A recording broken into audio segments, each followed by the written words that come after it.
ভাই আমাদের এদিকে কারেন্ট নাই, আমরাও কি করবো আর কি, যে ক্যামেরা অন করে রাখবো যাদের অন্ধকারে কারেন্ট আছে। নাই তারা ক্যামেরা অফ করে রাখবেন, কোনো অসুবিধা নাই। আর হচ্ছে কিন্তু আমি যখনই বলবো তখন আপনি আমার সাথে কথা বলতে হবে, এবং আমাকে বুঝতে হবে যে আপনি কিভাবে এখানে ক্লাসটা করতেছেন। সবাই প্রত্যেকে মাইকটা মিউট করে ফেলবেন এবং মাইক মিউট করে আমার কথা শুনবেন। যখন কথা বলা হবে, যখন আমি জিজ্ঞাসা করব, তখনই আপনি মাইক অন করবেন বা মাইক অন করে কথা বলবেন। আমরা আজকের ক্লাসে যে বিষয়গুলো নিয়ে আলোচনা করব সেই বিষয়গুলো হচ্ছে আমরা সেকেন্ড ক্লাসে কি কি কাজ করেছিলাম সেটা। তার মানে হচ্ছে প্রথম ক্লাস যারা যুক্ত হয়েছেন,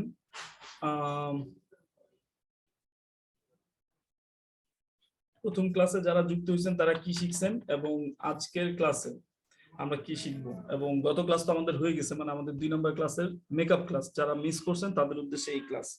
এখন এই ক্লাসে আমরা আলোচনা করব হচ্ছে যে আপনাদেরকে জানিয়ে দিব যে আমরা গত ক্লাসে কি কি কাজ করেছিলাম। প্রথম ক্লাসটা যারা মিস করছে তারাও কিন্তু সেকেন্ড ক্লাসটা করছে। ঠিক সেকেন্ড ক্লাসটা মানে প্রথম ক্লাসটা মিস করার কারণে মেকআপ ক্লাস যেটা হয়েছে, সেই মেকআপ ক্লাসটার মধ্যে যেটা বলা হয়েছে সেটা হচ্ছে আমরা প্রথম ক্লাসে কি কি ঘটনা ঘটাইছিলাম সেটার একটা বর্ণনা আপনাদেরকে দিয়েছিলাম। আপনারা যারা মেকআপ ক্লাস করছেন তারা হয়তো 2টা ক্লাসের ভ্যারিয়েশন বুঝতে পারছেন। আর এই কারণে হয়তো অনেকেই প্রথম ক্লাস করার পরেও আজকেও আবার ক্লাসে আসছেন, যুক্ত হয়েছেন, কোনো অসুবিধা নেই।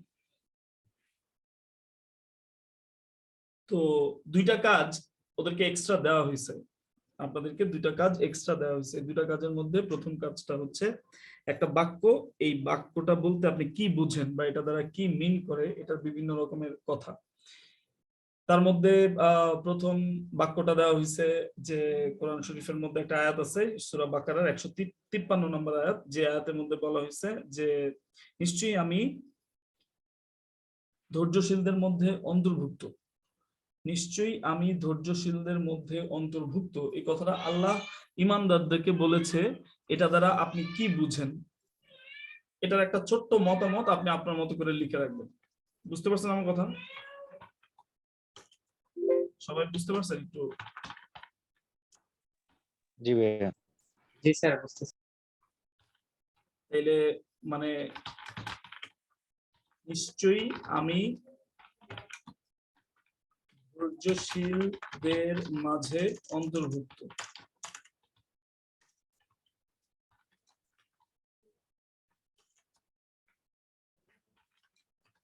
বাস এতটুকু কথা লিখেন, নিশ্চয়ই আমি ধৈর্যশীলদের মাঝে আছি।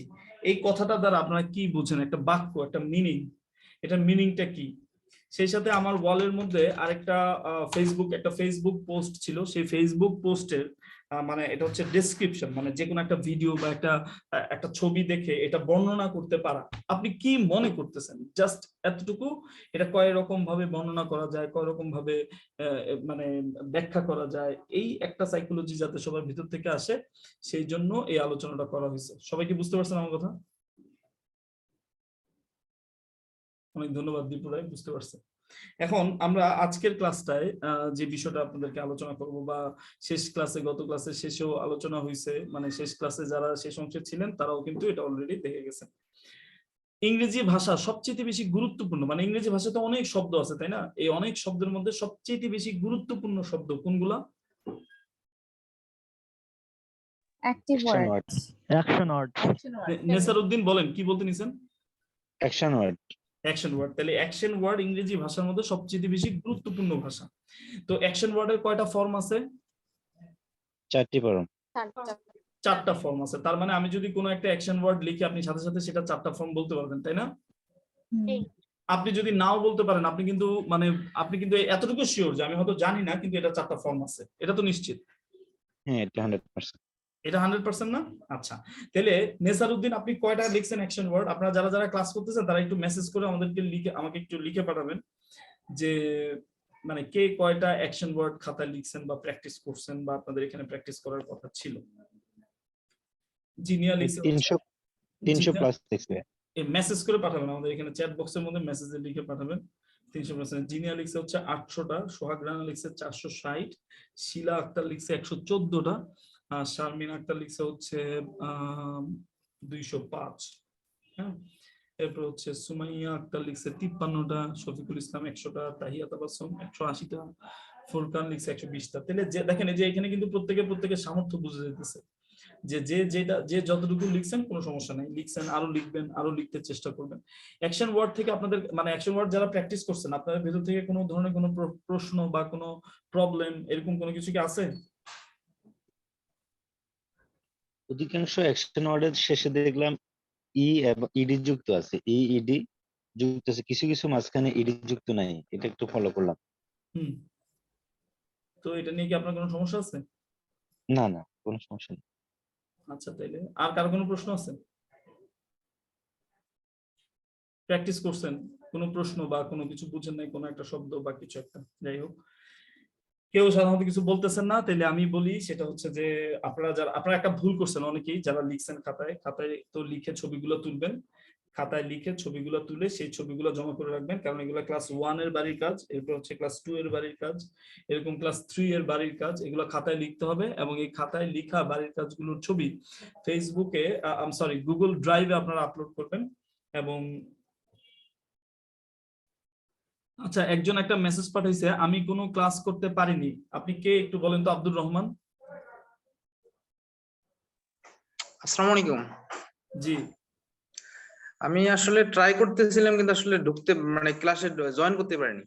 দুই প্রথম দিনই জয়েন প্রথম ক্লাসে যুক্ত হইতে পারেন নাই? প্রথম দ্বিতীয় দুইটাতেই আমি সময় নষ্ট করছি কিন্তু পাইনি। প্রথম দিন 1 ঘন্টা ট্রাই করছি পারিনি, দ্বিতীয় দিনও ট্রাই করছি পারিনি। আজকে কিভাবে পারলেন?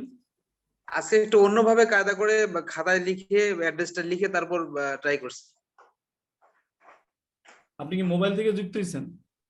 আমার ল্যাপটপ আছে, মোবাইলও আছে, কিন্তু দুইটাতেই পারিনি, আবার কানেকশনের সমস্যা ছিল এজন্য।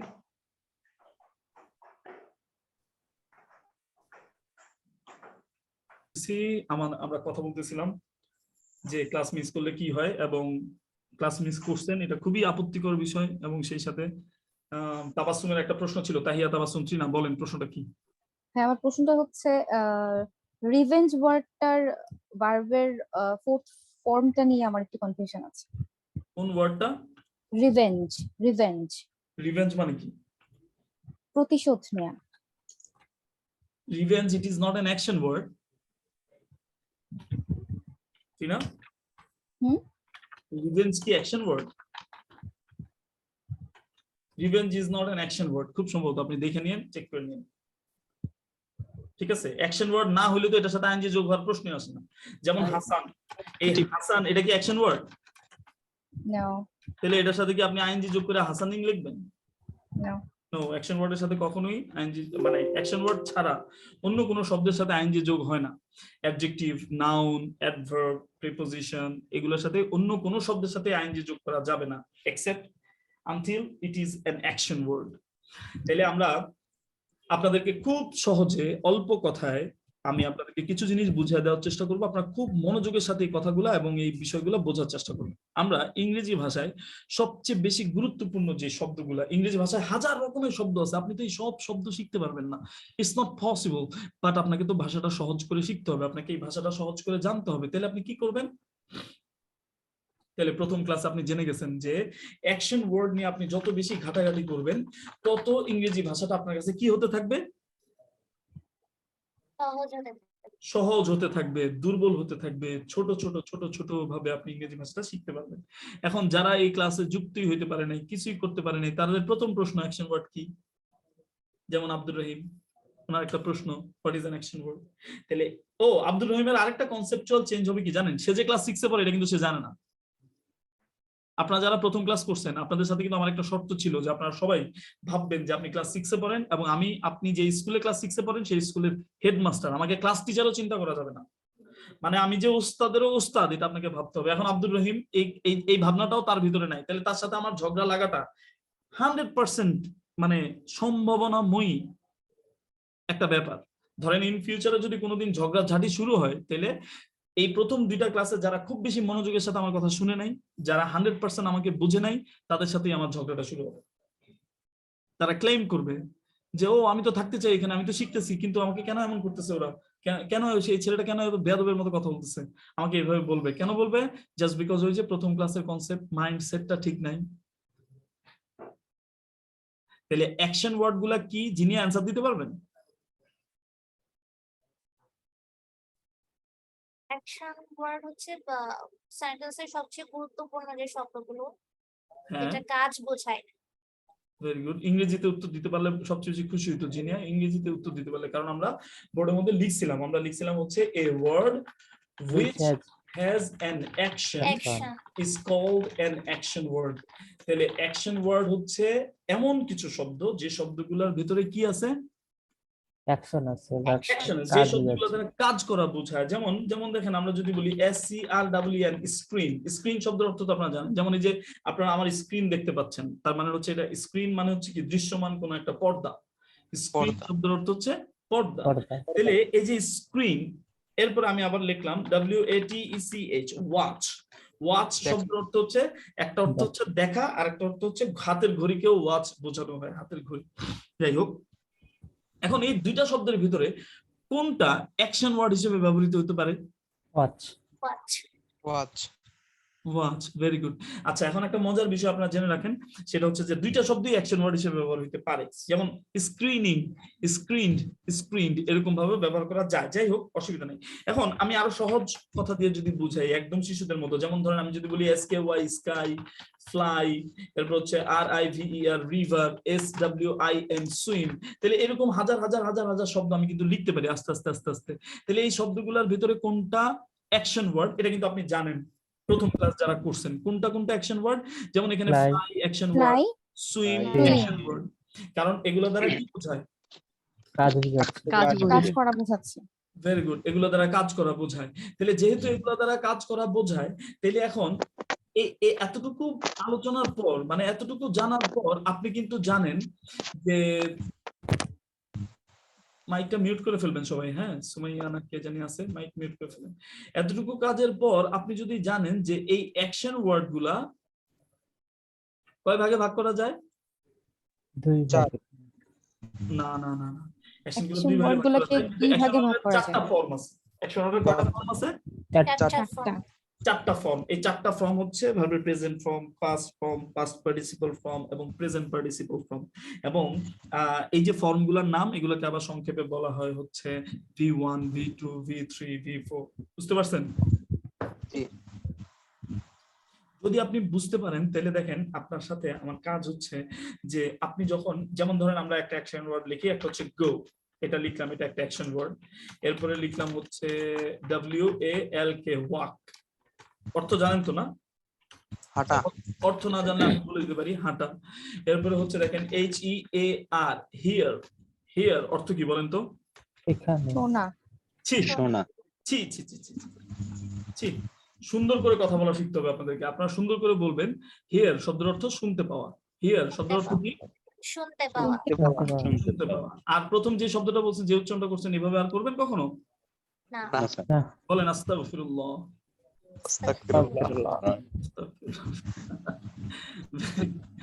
তাহলে হিয়ার মানে আপনারা আমার বকাঝকা শুনে যদি আপনারা একটু আনইজি ফিল করার জন্য, আমি একটু ইজি ফিল করার জন্য আপনাদের সাথে একটু হাসাহাসি করবো, যে একটু ইজি হন, কারণ আমরা আবার এইসব দুষ্টামিমূলক কথাবার্তা শুনলে একটু হাসাহাসি করতে সবাই পছন্দ করি। Like it.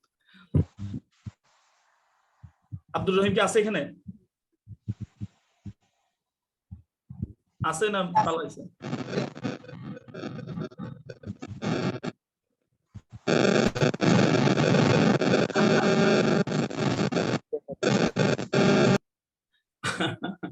আব্দুর রহিম, আপনার মাইকেও বিশাল সমস্যা। আমার রেকর্ডের 12টা বেজে গেছে আপনার এই মাইকের সাউন্ড শুনে। আপনি মাইক আর অন করার দরকার নাই, আপনার অনেক কিছুতে প্রবলেম। আপনি আস্তে আস্তে আস্তে আস্তে একটু জড়তা কাটায় প্রবলেম সমস্যাগুলো সমাধান করার চেষ্টা করবেন। আলাদা সময়ে নিজে থেকে নিজেই একটু ঘাটাঘাটি করবেন, আমাদের সাথে যোগাযোগ করবেন। আমাদের মডারেটর আছে অনেকগুলো, আমাদের পেজে মেসেজ পাঠাবেন, যে কেউ বা গ্রুপেও একটা পোস্ট করলে যে কেউ আপনাকে সাহায্য করার জন্য বা আপনাকে সহযোগিতা করার জন্য এগিয়ে আসতো। এখন আপনি যদি এগুলা না করে চুপচাপ বসে থাকেন, আপনাকে কেউ পানি এনে দিবে না। মাথা রাখার চেষ্টা করবেন। যাই হোক, গো, ওয়াক, হিয়ার। হিয়ার অর্থ হচ্ছে শুনতে পাওয়া, রাইট? আচ্ছা, এরপর হচ্ছে আমি আরেকটা শব্দ লিখি, খেয়াল করেন। আমি আরেকটা শব্দ লিখলাম হচ্ছে ASK আস্ক, অর্থ জিজ্ঞাসা করা। আস্ক। ধরেন আপাতত এই চারটা শব্দেরই চারটা ফর্ম আপনারা লিখবেন। আপনারা কি পারবেন না লিখতে?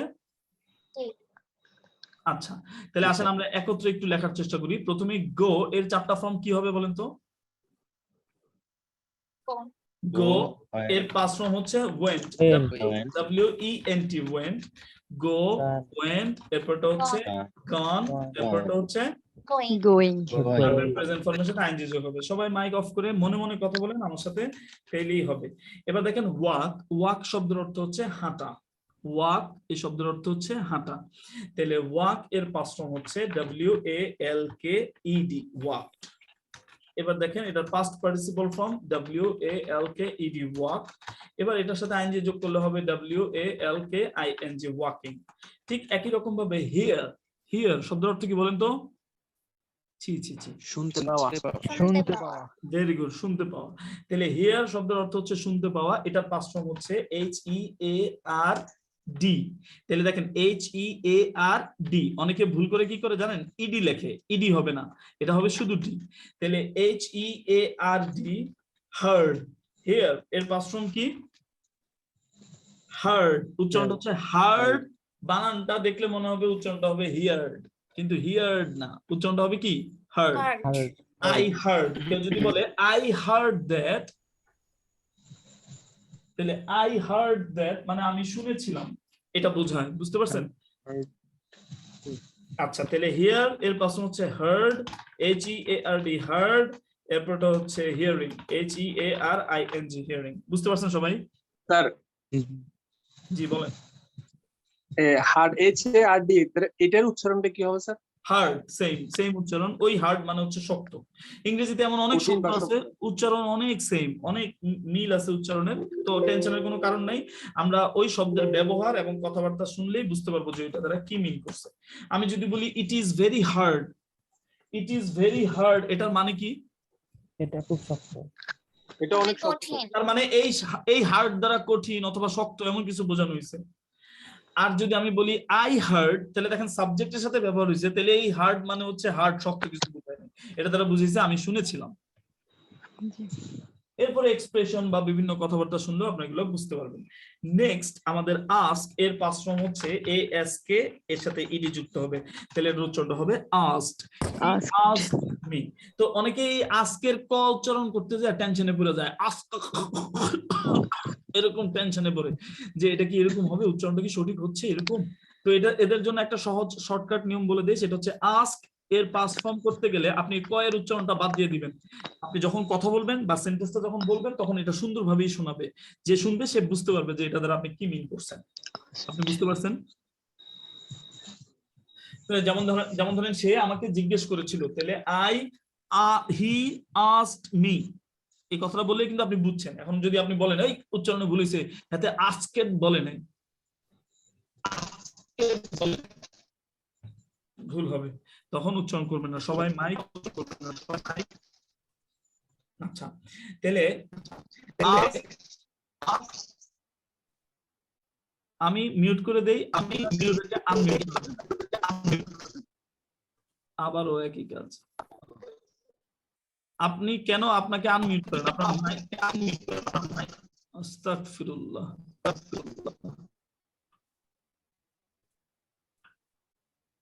এইবার ঠিক আছে, বাপরে বাপ। আপনারা কি আমাকে শুনতে পাচ্ছেন?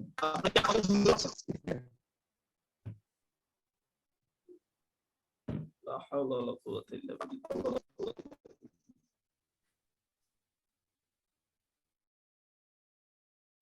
আমরা এই যে চারটা ফর্ম লিখলাম, আস্ক এর পাস্ট ফর্ম হচ্ছে আস্কড, এবার এটা পাস্ট পার্টিসিপল ফর্ম হচ্ছে আস্কড, ভার্বের সাথে আইএনজি যোগ করলে হবে হচ্ছে আস্কিং। এখন এইরকম ভাবে যদি আমরা আরো ভার্ব লিখতে থাকি, তাহলে এই ভার্বগুলো লিখতে গেলে আমরা দুইটা জিনিস খেয়াল করব। এক হচ্ছে মানে গত ক্লাসে আমরা এটাই আলোচনা করছি যে মানে যারা ক্লাস মিস করছে তারা তো আর গত ক্লাসের আলোচনা ঠিক যেভাবে হয়েছে সেভাবে আপনি পাবেন না। ঠিক সেভাবে কি কি আলোচনা হয়েছে এটা জানার জন্য আপনাকে রেকর্ড দেখতে হবে। কিন্তু আপনাদের সহযোগিতার জন্য আমি আপনাদেরকে বর্ণনা করতেছি গত ক্লাসে কি হয়েছে। তাহলে গত ক্লাসে আমরা এই বিষয়গুলো আলোচনা করতে গিয়ে ওদেরকে জিজ্ঞাসা করছি যে আপনাদের কোনো প্রবলেম আছে কিনা। কেউ কোনো প্রবলেমের কথা বলেনি, তার মানে কারো প্র্যাকটিসে 100% হয়নি। কারণ যদি কেউ প্র্যাকটিস করতো তাহলে তার ভিতরে প্রশ্ন আসতো যে এতগুলা ভার্ব এইভাবে লেখা কি সম্ভব, এগুলো কি শেষ করতে পারবো, এটা লেখার মাধ্যমে আমার কি উন্নতি হবে, আমার তো কিছুই হয়নি, আমি কিভাবে এই প্র্যাকটিস করতে কোনো লাভ হবে না, এরকম বিভিন্ন ধরনের প্রবলেম বা টেনশন বা কোনো কিছু যদি থাকে তখন তার উদ্দেশ্যে একটা সহজ কথা বলা যায়। একটা টেনশনও যদি কারো ভিতরে থাকে যে স্যার আমি তো সবগুলো অ্যাকশন ভার্ব শিখতে চাই কিন্তু এগুলো কি এভাবে মনে রাখা সম্ভব, এটার কোনো উপায় আছে কিনা জানতে চাইতে পারে। যাই হোক, হয়তো ভয়ে অথবা কোনো কারণে অথবা অপেক্ষায় তারা এটা জানতে চায় নাই, আমি তাদেরকে একদম সহজ করে দিচ্ছি। সেই সহজটা কি, দেখেন অ্যাকশন ওয়ার্ডের এই 4টা ফর্ম গুলো আপনারা যদি খেয়াল করেন তাহলে দেখবেন কিছু কিছু শব্দের শেষে ডি এবং ইডি যুক্ত হয়, কিছু কিছু শব্দের শেষে ডি এবং ইডি যুক্ত হওয়ার মাধ্যমে ওই শব্দের পাস্ট এবং পাস্ট পার্টিসিপল ফর্ম গঠন করা হয়। আমি আবারও বলতেছি, পাস্ট ফর্ম এবং পাস্ট পার্টিসিপল ফর্ম এই দুইটা ফর্মের কথা বলা হচ্ছে, নট আইএনজি ফর্ম। আইএনজি সবগুলাতে সেম। শুনতেছেন আমাকে? তাইলে কিছু কিছু শব্দের সাথে পাস্ট ফর্ম এবং পাস্ট পার্টিসিপল ফর্ম করার সময় ডি অথবা ইডি যুক্ত করে এটার পাস্ট টেন্স এবং পাস্ট পার্টিসিপল ফর্ম গঠন করা হয়। আর কিছু শব্দ আছে যেগুলোর পাস্ট ফর্ম এবং পাস্ট পার্টিসিপল ফর্ম করতে গেলে টোটাল বানানটাই চেঞ্জ হয়ে যায়। তাহলে আপনাকে যে কাজ করতে হবে সেই কাজগুলো হচ্ছে, যে শব্দগুলা পাস্ট ফর্ম এবং পাস্ট পার্টিসিপল ফর্ম করার সময় বানানটাই চেঞ্জ হয়ে যায় সেই শব্দগুলা হচ্ছে কি, ইরেগুলার ভার্ব। তার মানে যে শব্দগুলোর সাথে পাস্ট ফর্ম এবং পাস্ট পার্টিসিপল ফর্ম করার সময় ডি আর ইডি যুক্ত করা হয় ওই শব্দগুলোকে আমরা একত্রে বলতে পারি রেগুলার ভার্ব। তার মানে এগুলো রেগুলার, এটা খুবই নরমাল, এভাবেই পাস্ট ফর্ম এবং পাস্ট পার্টিসিপল ফর্ম করতে হয়। এই জন্য এই ভার্বগুলোর নাম কি, রেগুলার ভার্ব। এদের আরেকটা নাম আছে স্ট্রং ভার্ব এবং উইক ভার্ব, এভাবেও অনেকে শেখে, কিন্তু আমরা এত ঝামেলা যাব না। এগুলো হচ্ছে রেগুলার ভার্ব। রেগুলার ভার্ব কোনগুলা, যেগুলোর সাথে ডি এবং ইডি যুক্ত হয় পাস্ট এবং পাস্ট পার্টিসিপল ফর্ম করার সময়, আর যেগুলার বানানই চেঞ্জ হয়ে যায় সেগুলোকে কি বলা হয়, ইরেগুলার ভার্ব। ভেরি গুড, যারা উত্তর দিতে পারছেন। ইরেগুলার ভার্ব, ইরেগুলার ভার্ব মানে অ্যাকশন ওয়ার্ড। ভার্বের আরেকটা নাম হচ্ছে অ্যাকশন ওয়ার্ড, বা অ্যাকশন ওয়ার্ডের আরেকটা নাম হচ্ছে ইংলিশে এটাকে ভার্ব বলা হয়। আচ্ছা, এখন গো, ওয়েন্ট, গান, গোয়িং, এই ইরেগুলার ভার্ব যেগুলো আছে ইংরেজিতে সেগুলো হচ্ছে মাত্র 50টা, অথবা সবচেয়ে বেশি আনকমন গুলো হিসাব করলেও সবচেয়ে বেশি 75টা হবে। তো এই 50টা 75টা ভার্ব যদি কেউ জেনে যায়, এর বাইরে যত অ্যাকশন ওয়ার্ড আছে সমস্ত অ্যাকশন ওয়ার্ড হচ্ছে ডি আর ইডি যোগ করলেই ওইটার past form past participle form হয়ে যায়। তাহলে আপনার জন্য আনলিমিটেড শেখা ভালো নাকি অল্প যে কটা আছে সেই কটা একটু বেশি বেশি প্র্যাকটিস করে জেনে রাখা ভালো? তাহলে ওগুলার বাইরে যদি কোনো অ্যাকশন ওয়ার্ড ইউজ করতে হয় তাহলে সেটার সাথে ডি আর ইডি যোগ করে দিলেই হয়ে যাবে, আন্দাজে লিখলে অনেক সময় হয়ে যায়। বুঝতে পারছেন আমার কথাটা? যেমন একটা ছোট্ট উদাহরণ দিই, আপনারা একটু খেয়াল করেন। একটা ছোট্ট উদাহরণ প্র্যাকটিসের কারণে, মানে প্র্যাকটিস করলে কি সুবিধা হয় আর প্র্যাকটিস না করলে কি হয় এটা একটু দেখেন। একটা ছোট্ট উদাহরণের ক্ষেত্রে আমি উদাহরণটা দিতে পারি এটা, যে যেমন ধরেন আপনাকে 4টা ভার্ব দেওয়া হলো, 4টা ওয়ার্ড দেওয়া হলো, আপনি এটা past form past participle form করবেন। তাহলে প্রথমটা দেওয়া হলো হচ্ছে TAL কে টক। টক অর্থ কি, কথা বললাম। এরপরটা হচ্ছে THIN কে থিঙ্ক, এটার অর্থ কি, চিন্তা করা। এরপরে হচ্ছে WISH উইশ, এটার অর্থ কি, ইচ্ছা পোষণ করা। এরপরে হচ্ছে LIKE লাইক, এটার অর্থ কি, পছন্দ করা। এরপরে হচ্ছে LOVE লাভ, লাভ অর্থ কি, প্রেম করা, আস্তাগফিরুল্লাহ মানে ভালোবাসা। আচ্ছা, এখন এই যে কথাগুলো মানে এই যে ভার্বগুলো আমি লিখলাম, আচ্ছা যেহেতু লাভ লিখছি তাহলে লাভের খালাতো ভাইটাকেও লেখা উচিত। লাভের একটা খালাতো ভাই আছে, আপনারা জানেন সেটা কি, হেইট। আচ্ছা, তাহলে অনেকে বলতে পারে স্যার শুধু 2 নম্বর। আচ্ছা, আমরা একটু জায়গা সংকুলনের কারণে, আচ্ছা তাহলে আপনারা পাইছেন, রাইট? এখন দেখেন এই শব্দগুলোর 4টা ফর্ম যদি আমরা একটু লেখার চেষ্টা করি, যেমন টক, এর পাস্ট ফর্ম কি হবে দেখেন। আপনি যদি জানতেন, আপনি যদি স্ট্রং ভার্ব উইক ভার্ব গুলো জানেন, তাহলে আপনি যখন প্র্যাকটিস করবেন ওই যে ইরেগুলার ভার্ব গুলো যখন আপনি বেশি বেশি প্র্যাকটিস করে ফেলবেন তখন আপনি ঠাস করে ধরতে পারবেন, আচ্ছা টক এটা তো ইরেগুলার ভার্বে প্র্যাকটিস করে নেই, তাহলে এটার পাস্ট ফর্ম হচ্ছে টক, ইডি যুক্ত করে দিবেন, টক, talked and talked, এরপরে আইএনজি যোগ করলে কি হবে, TAL কে আইএনজি talking। এরপর হচ্ছে think, think এর পাস্ট ফর্ম কি হবে, think এর পাস্ট ফর্ম হচ্ছে THOUGST thought। হ্যাঁ বানান চেঞ্জ, এটার সাথে ইডি যোগ করা হয় নাই, THOUGST thought। এরপর হচ্ছে কি থিঙ্কিং। আমি যেটা আপনাদেরকে দেখাতে চাইছি সেটা হচ্ছে অনেকে ওই ডি আর ইডি যোগ করতে করতে যোগ করতে করতে থিঙ্কেড এটা লিখে ফেলছে। থিঙ্কের পাস্ট ফর্ম থিঙ্ক লিখছে। এখন কেউ যদি থিঙ্কের পাস্ট ফর্ম থিঙ্কেড লেখে, তার সাথে হাসাহাসি করলে এটা কি গুনাহ হবে? কখনোই গুনাহ হবে না, কারণ সে জানেই না, তার জীবনে সে এমন ভাবে ইংরেজি পড়তে পারে নাই, এমন ভাবে ইংরেজি ঘাটাঘাটি করতে পারে নাই। আফসোস, দুঃখ প্রকাশ করা যায়, তার জন্য কান্নাও করা যায়, হাসাহাসিও করা যায়। যেমন ত্রিনা যদি ভুল করে তাহলে আমি হাসবো, সাজ্জাদ ভাই যদি ভুল করে আমি হাসবো, কারণ তাদের কাছ থেকে তো এই ভুল আমি আশা করি না। আব্দুর রহিম যদি এই ভুলটা করে আমি কান্না করব। শরীফ মাহমুদ যদি ভুল করে, নেসার উদ্দিন যদি ভুল করে আমি কান্না করব, আফসোস, দুঃখ প্রকাশ করবো, আরে এরা জীবনে কোনোদিন মানসম্মত কোনো শিক্ষককে পায়নি। কারণ বাংলাদেশে যে আমার মতো, আমি তো অবশ্যই আমার মতো বলবো, বাংলাদেশে আমার মতো আমি যতগুলোতে দেখছি একটু ভালো পড়াইতে পারে, ভালো জানে, মানুষকে শেখানোর, জ্ঞান বিতরণ করার অনেক কিছু যার ভিতরে আছে, এগুলি সব 2 নম্বরই করে ব্যবসা করা শুরু করে, টাকা খুঁজে। এখন যে টাকা দিতে পারে না তাহলে তো সে পারতে পারে না, সে তো জ্ঞানটা পাচ্ছে না। বিষয়টা কি বুঝতে পারতেছেন? তাহলে এই কারণে আমি তাদের জন্য দুঃখ প্রকাশ করবো, আরে এরা তো মানসম্মত শিক্ষক কোনোদিন চোখেই দেখেনি, এই কারণে তারা অন্ধ, আর এই কারণে কান্না করবো এদের জন্য। আর যারা মানসম্মত শিক্ষক পাইছে, পরিবেশ পাইছে, যাদের বাবা মা তাদের জন্য মানে সর্বোচ্চটা দেওয়ার চেষ্টা করছে, যেমন ত্রিনা, যদি থিঙ্কেড লেখে, হায় রে কপাল, আমার হাসি কে দেখবেন, হাসতে হাসতে আমি কেমন করে ফেলবো, সারা বাংলাদেশ কাঁপতে থাকবে। উইশ এর পাস্ট ফর্ম কি হবে? এবার কেউ যদি এটাকে একটু স্টাইল করে ওশ লেখে, যে এটা মনে হয় বানান চেঞ্জ হয়ে যাবে, তখন তো অবশ্যই হাসা উচিত, কারণ উইশ এর পাস্ট ফর্ম হচ্ছে উইশড, WISHED, উইশড। তাহলে উইশ, উইশড, উইশড, এরপর হচ্ছে WISHING, উইশিং। ঠিক একই রকম ভাবে লাইক এর পাস্ট ফর্ম হবে কি? Light, LIKED, light. এটা পাস্ট পার্টিসিপল ফর্ম হচ্ছে LIKED, লাইট। ভার্বের সাথে আইএনজি যোগ করলে হবে লাইকিং। ঠিক একই রকম ভাবে লাভ এর পাস্ট ফর্ম হচ্ছে LOVED, লাভড, LOVED, লাভড। এরপরটা হচ্ছে LOVING, লাভিং।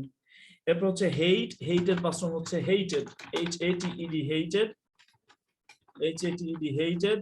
আরেকটা হচ্ছে HATING, হেটিং। সঠিকভাবে, বিভিন্নভাবে, সঠিক উপায়ে প্র্যাকটিস না করতে পারলে এই আহাম্মকের মতো অনেকেই ভুল করে ফেলে। আমি এমন অনেক কেস স্টাডি পাইছি যে উইশকে ইরেগুলার ভার্ব চিন্তা কইরা সে লেখছে ওশ, মানে আন্দাজি ঝরে, মানে আন্দাজি অ্যান্সার করার চেষ্টা করছে যাতে করে সে মার্কসটা পেয়ে যায়। হেইট কে লিখতে যায় লেখছে হুটি, তো HOTE লেখছে, অথবা HOOT, হুট লেখছে, এরকম। তো এবার আমিও মজা করে বলছি, এখানে কি হুটি লেখছো না হতে লেখছো? মানে আছে না হতে, আমি হতে তুমি, এরকম। তো এটা হবে না। তাহলে এই কারণে এই প্র্যাকটিস গুলো দরকার। আপনি যদি কখনো এই ধরনের প্র্যাকটিস বা ইংলিশ সেন্টেন্স আপনি লিখতেছেন বাট ইউ ডোন্ট নো, দেখেন আমি আপনাদেরকে ছোট্ট 3টা, আচ্ছা বেশি হয়ে যেতেছে কারণ এই কাজগুলো আগামী ক্লাসে আমরা করব, কারণ আপনাদেরকে মানে আমরা 3 নম্বর ক্লাসের একটা পার্ট আমরা আলোচনা করতে করতে এখানে চলে আসছি। বাট সেম থিং, আপনাদেরকে টেস্ট করানো হবে যে আসলে আপনারা কে কতটুকু প্র্যাকটিস করছেন, কে কতটুকু দক্ষ, কে কতটুকু ভালো। আমি 3টা 4টা বা 5টা ওয়ার্ড এভাবে দিব, আপনি যদি 5টা ওয়ার্ডেরই 4টা ফর্ম সঠিকভাবে লিখে দিতে পারেন তার মানে আপনি সর্বে সর্বা। আর আপনি যদি না লিখতে পারেন তার মানে আপনি কি, you have to learn a lot, আপনাকে আরো শিখতে হবে, আরো জানতে হবে। আচ্ছা, এখন এই বিষয়টা আপনার কাছে ক্লিয়ার যে রেগুলার ভার্ব আর ইরেগুলার ভার্ব। তাহলে রেগুলার ভার্ব কোনগুলো? যেগুলোর সাথে পাস্ট ফর্ম এবং পাস্ট পার্টিসিপল ফর্ম করলে কি হয়, ডি এবং ইডি যোগ করলেই হয়ে যায়। আর ইরেগুলার ভার্ব হচ্ছে কি, past form past participle form করার সময় বানানটাই চেঞ্জ করে যায়। ইংরেজিতে ইরেগুলার ভার্ব অনেক কম, অল্প যে কটা ইরেগুলার ভার্ব আছে এগুলা খুব ভালো করে প্র্যাকটিস করলেই, এগুলার বাইরে কোনো ওয়ার্ড যদি আপনি পান এবং সেটা যদি অ্যাকশন ওয়ার্ড হয় তবে সেটার সাথে ইডি আর ডি যোগ করে আপনি আন্দাজি হলেও সেটা past form past participle form, আসলে মূলত আন্দাজে না, মূলত হচ্ছে অভ্যাসের মাধ্যমে আপনি এটা পারবেন, বলতে পারবেন। কারণ আমরা বাংলায় এমন অনেক কথা বলি, আমরা কিন্তু বাংলা ব্যাকরণের অনেক কিছু জানি না, কিন্তু আমরা শুনতে শুনতে বুঝতে বুঝতে অভ্যাসের দাসে আমরা এইভাবে অনেক কথা প্রকাশ করে ফেলি, বলে ফেলি। ঠিক একই রকম ভাবে ইংরেজিতেও সম্ভব। আমার কথা কি সবাই বুঝতে পারছেন? আচ্ছা, এবার আরেকটা প্রবলেম নিয়ে আলোচনা করা হয়েছে, সেই প্রবলেমটা হচ্ছে ING যুক্ত করতে গিয়ে অনেকে ভুল করে ফেলে। আইএনজি। আপনারা অ্যাক্টিভ আছেন যারা যারা, তারা এখানে আমাদের মানে চ্যাট বক্সের মধ্যে অ্যাক্টিভ লিখে একটা মেসেজ পাঠান। যারা অ্যাক্টিভ আছেন, ACTIVE অ্যাক্টিভ লিখে একটা মেসেজ পাঠাবেন। আচ্ছা, আরেকটা ভুল হয়ে যায়, সেটা হচ্ছে আমরা আইএনজি। সবাই অ্যাক্টিভ লিখে মেসেজ পাঠাতে থাকেন যারা যারা এখানে অ্যাক্টিভ শুনতেছেন, আর সেই সাথে আমরা আলোচনা করতেছি। আমাদের আরেকটা বিষয় নিয়ে আলোচনা করা হয়েছিল, সেটা হচ্ছে বানান চেঞ্জ। যেমন দেখেন WRITE রাইট, রাইট এর পাঁচ ফর্ম কি? WROTE wrote, written WRITTEN written. আর এটার সাথে আইএনজি যোগ করলে কি হবে? আইএনজি যোগ করলে হবে হচ্ছে রাইটিং, WRITING রাইটিং।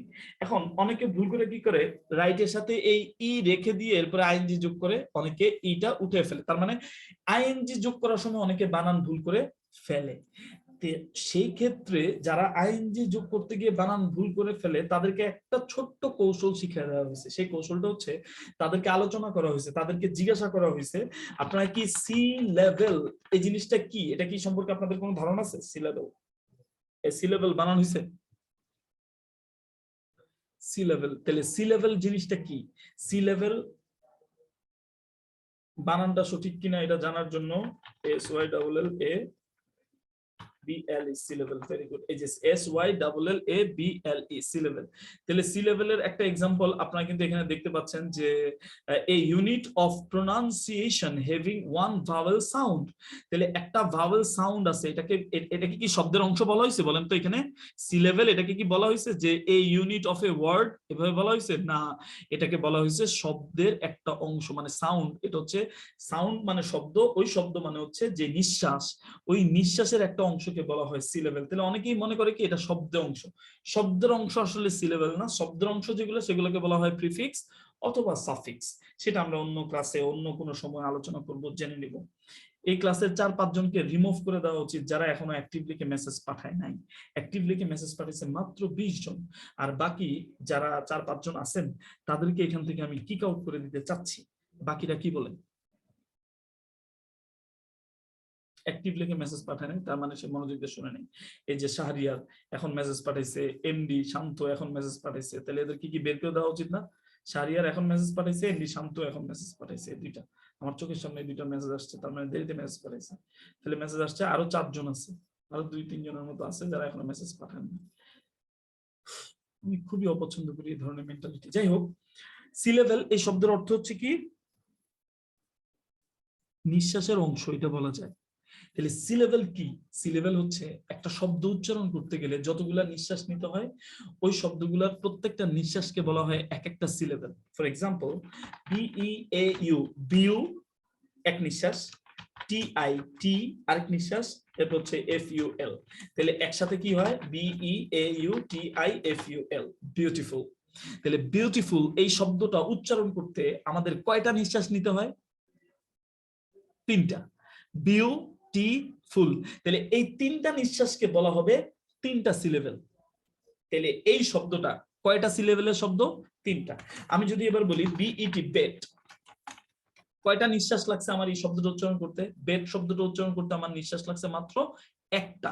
তাহলে এই শব্দটা হচ্ছে ওয়ান সিলেবল ওয়ার্ড। এইভাবে করে আমরা লিখতে পারি কাট, আমরা লিখতে পারি পেন, আমরা লিখতে পারি সেট। বুঝতে পারছেন কথাটা? তাহলে আমরা লিখতে পারি সিট, SIT সিট। তাহলে এই যে অনেক ব্যাপার স্যাপার, হ্যাঁ, এই যে অনেক ব্যাপার স্যাপার আছে। ব্যাপার স্যাপারটা কি?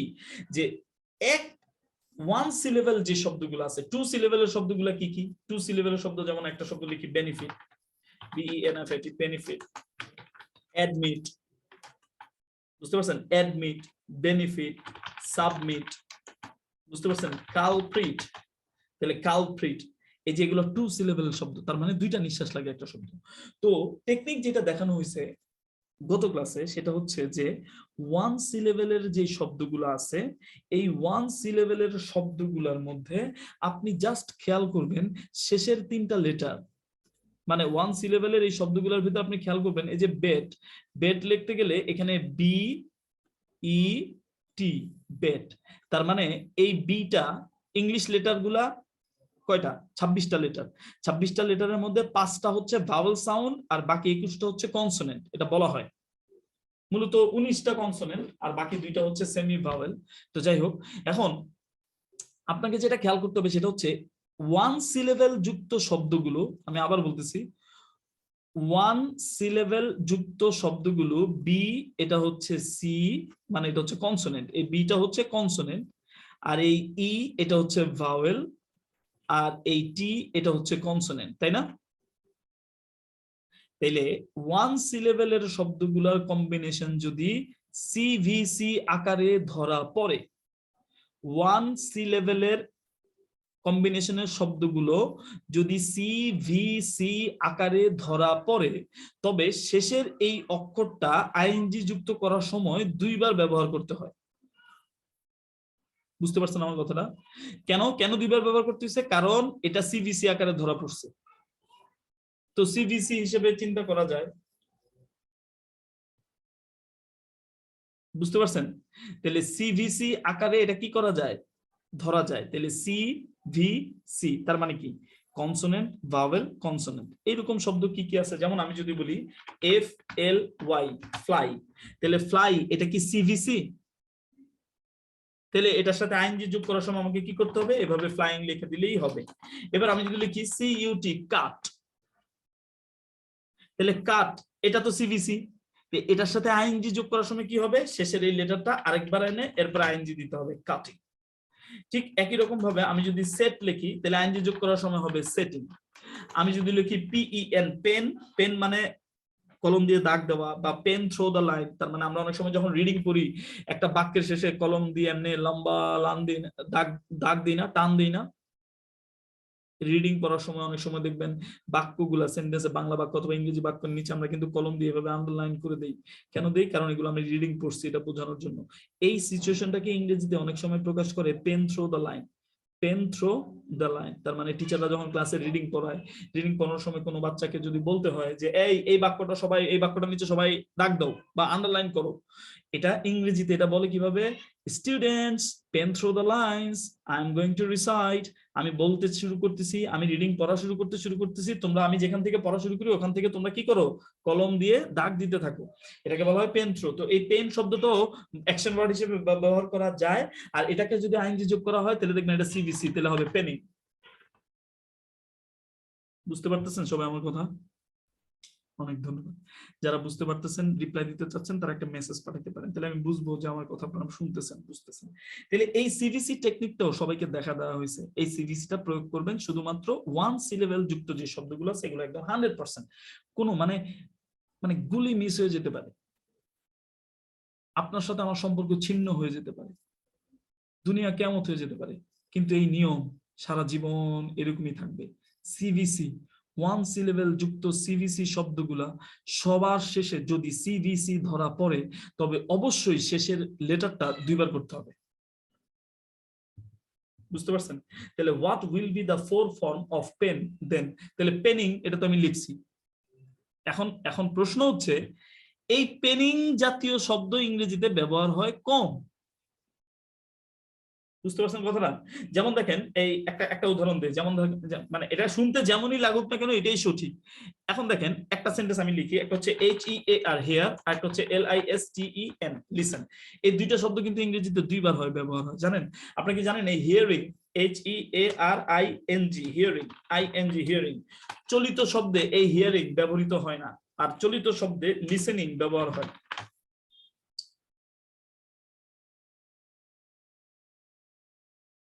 আমি নিজেই কনফিউজড হয়ে গেলাম, একটু ধৈর্য ধরেন। LISTENING, listening, yes. তাহলে লিসেনিং মানে একটা এন। আচ্ছা, তাহলে এখন কোথায় আসলো? তাহলে লিসেনিং শব্দটা যেটা বুঝাতে চেয়েছি, লিসেনিং শব্দটা বেশি ব্যবহার হয়। এই আইএনজি ফর্মটা কথাবার্তা শুনবার ক্ষেত্রে, শ্রবণ শক্তির ক্ষেত্রে এই আইএনজি ফর্মটা বেশি ব্যবহার হয়, আর হিয়ার এটা ব্যবহার করা হয় না। যেমন আপনি যদি বলেন, যেমন দেখেন আমি কথা বলতেছি, আমি এবার ইংলিশে বলবো, এই আপনাকে আমাকে শুনতে পাচ্ছেন? তাহলে এই আমাকে আপনারা শুনতে পাচ্ছেন, এটা বাংলায় বলতেছি না। এবার ইংলিশে আপনি কি বলবেন? Are you listening to me? যারা নতুন নতুন ইংরেজি শিখে তারা এইভাবে ট্রান্সলেশন করে ইংরেজিটা ব্যবহার করে, কিন্তু আস্তে আস্তে যখন সে ন্যাচারাল হয়ে যায় তখন সে বুঝতে পারে, মানে are you listening to me এই কথাটা দ্বারা এই তুমি কি আমাকে শুনতে পাচ্ছ এরকম বোঝায় না। তাহলে সে তখন জিজ্ঞাসা করে can you hear me, can you hear me, এটার মানে হচ্ছে oh yes yes I can hear you. তাহলে ক্যান ইউ হিয়ার মি এই কথাটা হচ্ছে হিয়ার এর ক্ষেত্রে ব্যবহার হয়। আর ইউ হিয়ারিং জীবনে ব্যবহার হয় না। Can you listen to me, no হয় না। Are you listening to me, এটাও হয় না, কারণ এই লিসেনিং এর আরেকটা ডিফারেন্ট পার্থক্য আছে। আবার দেখেন ক্যান ইউ হিয়ার মি এটা ব্যবহার করতে যাই আর ইউ হিয়ারিং এটা ব্যবহার করে না, এটা কন্টিনিউয়াস ফর্মে ব্যবহারই হয় না। ইংরেজিতে, ইংরেজি ভাষায় এই শব্দটা কন্টিনিউয়াস ফর্মে ব্যবহারই হয় না। এই হিয়ারিং দ্বারা কানের দুল বোঝায়। বুঝতে পারছেন? অনেক ক্ষেত্রে, অনেক ক্ষেত্রে। আচ্ছা এখন দেখেন আমি যেটা বুঝতে চাই, আমি যেটা বলতে চাইছি, একজন প্রশ্ন করছে যে পেনের 4 নম্বর ফর্মটা কি হবে। পেনের 4 নম্বর ফর্মটা এটাই হবে। এখন এটা ব্যবহার হয় কম ইংরেজি ভাষায়, সেটা that different case.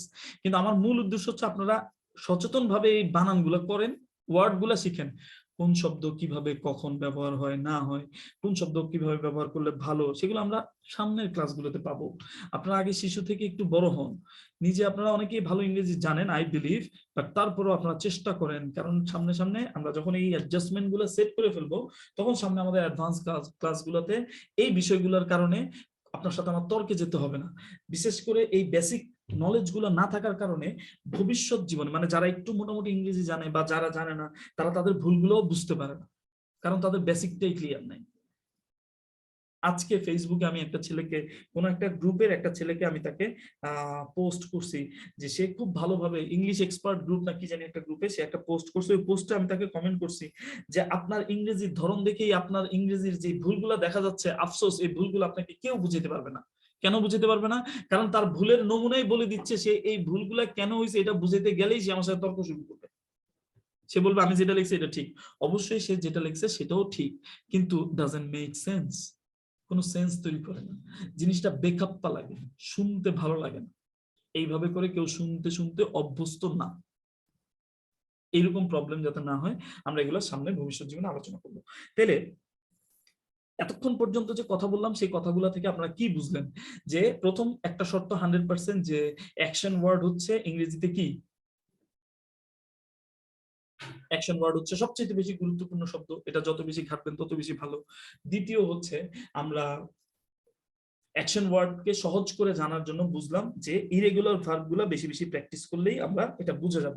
Irregular verb কোনগুলা? যেগুলোর সাথে যেগুলো পাস্ট ফর্ম এবং পাস্ট পার্টিসিপল ফর্ম করার সময় বানানটাই চেঞ্জ হয়ে যায়। রেগুলার ভার্ব গুলা কোনগুলা? যেগুলো পাস্ট ফর্ম এবং পাস্ট পার্টিসিপল ফর্ম করার সময় ডি আর ইডি যোগ করলেই হয়ে যায়, সেগুলো রেগুলার ভার্ব। তাইলে অ্যাকশন ওয়ার্ডের এই পার্ট গুলা আপনি চলমান রাখবেন, মানে প্র্যাকটিসটা অব্যাহত রাখবেন, প্র্যাকটিসটা করতে থাকেন। এবার অ্যাকশন ওয়ার্ডের এই 4টা ফর্ম আপনারা জানছেন। এখন আপনাদের কারো কোনো প্রশ্ন আছে? আপনি মাইক অন করতে চাইলে আমি মাইক অন করতে পারি, মাইক অন করে আপনাদেরকে কিছুক্ষণ কথা বলার সুযোগ দিতে পারি। মাইক কি কেউ অন করতে পারতেছেন? ইয়েস, আপনারা এখন সবাই মাইক অন করতে পারবেন, কেউ মাইক অন করে চাইলে কথা বলতে পারেন।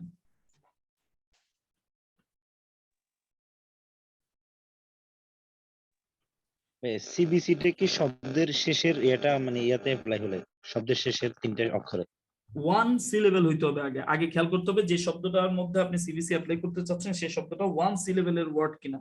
যদি ওয়ান সিলেবেলের ওয়ার্ড হয় তাহলে 100% সিবিসি কাজ করবে। আর যদি 2 সিলেবেল হয়, 2 সিলেবেলের ক্ষেত্রে যে বিষয়টা সেটা নিয়ে আমরা পরে আলোচনা করব। 2 সিলেবেল 3 সিলেবেলের ক্ষেত্রেও সিবিসিটা কাজ করে, কিন্তু কিভাবে কাজ করবে সেটা আমরা পরে আলোচনা করব। সেই আলোচনাটা, সেই প্রশ্নটার উত্তর বুঝতে হলে আপনাকে আগে প্র্যাকটিসটা করে নিতে হবে, তখন আপনি খুব ভালোভাবে বুঝতে পারবেন। ঠিক আছে? আর কারো কোনো প্রশ্ন? সিবিসির সবচেয়ে গ্রহণযোগ্য সংখ্যা হচ্ছে নিঃশ্বাসের একটা অংশ। বুঝিনি, আবার বলেন, আবার বলেন জিনিয়া। সিবিসির সংখ্যাটা যদি আমরা বলতে চাই তাহলে হবে এটা সিবিসি হচ্ছে আস্তে আস্তে আস্তে সিবিসি আর সি লেভেল আপনি এক করে ফেলছেন। সি লেভেল হচ্ছে নিঃশ্বাসের অংশ, সিলেবেল, হ্যাঁ সিলেবেল সি লেভেল হচ্ছে নিঃশ্বাসের অংশ। মানে একটা শব্দ 3 রকম সি লেভেলের হয়। মানে একটা শব্দের মানে শব্দকে ইংরেজিতে যত শব্দ আছে এই শব্দগুলোকে আমরা সাউন্ড উচ্চারণের উপর ভিত্তি করে 3 ভাগে ভাগ করতে পারি। নাম্বার 1 হচ্ছে 1 syllable word, 2 syllable word, 3 Three syllable word। যেমন আমার নাম হচ্ছে হাসান, কয়টা সিলেবেল লাগে বলেন তো? একটা। আর কেউ? দুইটা সিলেবেল। দুইটা স্যার, দুইটা। দুইটা স্যার না, একটাই স্যার, আমি একজন। আর এমনি হাসান শব্দের উচ্চারণের মধ্যে দুইটা সিলেবেল আছে, একটা হচ্ছে হা সান। জিনিয়া বলেন হা সান। সান। হা বলে 3 আলিফ টান দেন। হাসান। ভেরি গুড, মাশাআল্লাহ। সবাই এবার একসাথে বলেন হা হাসান। সান। আরে আমি মজা পেয়েছি। সেদিন কেউ একজন আমাকে বলছে আপনি ইচ্ছা মতো মজা নিতেছেন ওদের সাথে। আমি মজা নিব না, মানে কেউ একজন আমাকে বলতেছে আপনি সবার সাথে ইচ্ছা মতো মজা নিতেছেন। তো আমি তাকে পাল্টা প্রশ্ন করছি, আমি কি মজা নিব না, মানে আমি কি মজা নেওয়া ছাড়া ক্লাস নিব, এটা আপনি চান? What do you think? এত ছোট লোক কেন? পরে সে নিজেই লজ্জা পেয়ে গেছে। মানে আমি যদি মজা নেই আর এই মজার আড়ালে যদি আমি সেন্স তৈরি করতে পারি, হোয়াট ইজ ইউর প্রবলেম? বুঝতে পারছেন? মানে লাখ টাকা খরচ কইরাও তো কেউ এরকম মজা নিতে পারে না, মজা দিতেও পারে না। আপনি আজকে যান একটা কোর্স করতে বাংলাদেশের যে কোনো জায়গায়, আমি আর কদিন পরে চ্যালেঞ্জই দিব, মানে এই যে আপনি বাংলাদেশের যত বড় বড় প্রতিষ্ঠান আছে বাংলাদেশের, you go there and just ask them whatever you don't know, whatever you know. আপনি এখান থেকে যা জানছেন এগুলো থেকে দুই একটা প্রশ্ন করে দেখেন, how they react, you just check. আর আপনাদের মধ্য থেকে আমাদের ভবিষ্যতে আপনারা যারা মানে 100% সফল হবেন, এদেরকে নিয়ে আমরা কন্টেন্ট রাইটিং এর একটা কোর্স করাবো।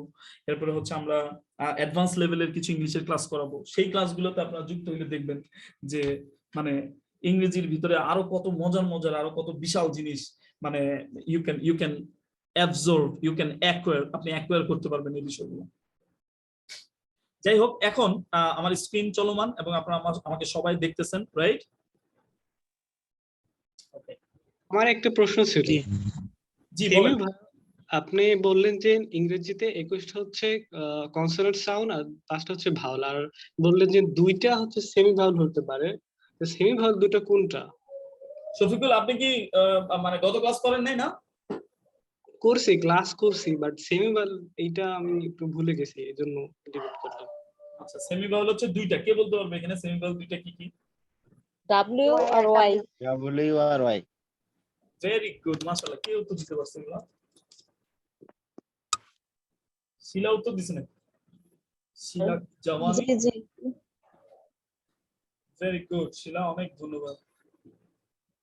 আমি স্যার আপনার প্রত্যেকটা কথা খুব মনোযোগ দিয়ে শুনতেছি। অনেক ধন্যবাদ। আমাদের ছোটবেলায় একটা বান্ধবী ছিল, ওর নাম ছিল শিলা। আমরা সবাই মিলে বলতাম শিলা, সবাই মিলে কিলা। সেই স্কুল লাইফ থেকে স্যার এটা সবাই বলে। আমার কিলাইতে আমার জান শেষ। ওকে, অনেক ধন্যবাদ। জি, এখন আপনারা নিশ্চয়ই যারা এ পর্যন্ত মনোযোগ দিয়ে শুনছেন এবং যারা শুনতেছেন দেখতেছেন, তাদের উদ্দেশ্যে প্রথম কথা হচ্ছে যে আপনারা নিশ্চয়ই এতটুকু 100% শিওর যে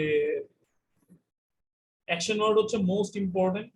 ইংরেজি শব্দের ভিতরে অন্য যতগুলো শব্দ আছে সবগুলোর মধ্যে সবচেয়ে বেশি ইম্পর্টেন্ট হচ্ছে অ্যাকশন ওয়ার্ড। আর দ্বিতীয় হচ্ছে এই অ্যাকশন ওয়ার্ডকে সাহায্য করে এমন কিছু শব্দ,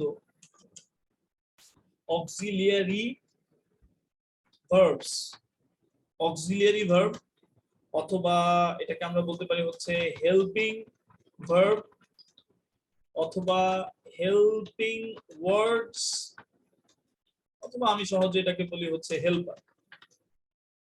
একটা বাসের মধ্যে সবচেয়ে গুরুত্বপূর্ণ ব্যক্তি কে বলেন তো দেখি? হেল্পার।